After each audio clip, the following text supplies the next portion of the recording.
राजा अचानक बीमार पड़ गए थे, शरीर कमजोर, मन विचलित, पर किसी को समझ नहीं आ रहा था कि असली कारण क्या है।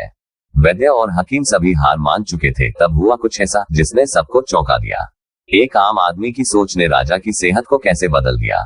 क्या ये बुरी नजर थी या फिर मन की ताकत का कमाल? राजा बीमार पड़ गए थे, शरीर कमजोर होता जा रहा था, मन बेचैन था, पर कोई नहीं जान पा रहा था कि असली वजह क्या है। वैद्य आए, हकीम आए, लेकिन कोई निदान नहीं मिला। तब एक दिन राजा ने सोचा, क्यों न महल से बाहर निकला जाए, शायद हल्का महसूस हो। वो शहर की गलियों में पैदल निकल पड़े। तभी उनकी नजर एक आदमी पर पड़ी, चेहरा गमगीन, आंखों में क्रोध और निराशा। राजा के सलाहकार तेनालीराम ने पास जाकर पूछा, क्या हुआ भाई? उस व्यक्ति ने धीरे से कहा, मैं चंदन की लकड़ी का व्यापारी हूँ।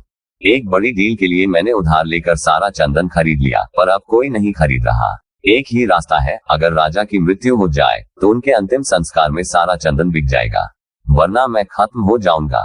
तेनाली समझ गए, ये महज आर्थिक संकट नहीं था। उस व्यक्ति का गुस्सा, निराशा और तीव्र इच्छा इतनी एकाग्र हो चुकी थी कि वो अनजाने में ही राजा के जीवन को प्रभावित कर रहा था। जब मन एक बिंदु पर केंद्रित होता है तो उसमें अपार शक्ति होती है, चाहे वो प्रेम हो या घृणा। तेनाली तुरंत घर गए, धन लाए और सारा चंदन उस व्यापारी से खरीद लिया। उसके चेहरे की उदासी मिट गई और आश्चर्य की बात यह कि उसी शाम राजा की तबीयत सुधरने लगी।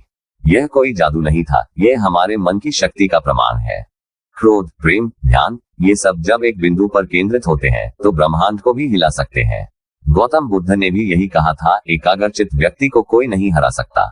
जब आपका मन केंद्रित होता है तो आप दुखों पर नहीं, समाधानों पर ध्यान देते हैं। तब आप गुलाम नहीं, मालिक बन जाते हैं, अपने जीवन के, अपने भाग्य के।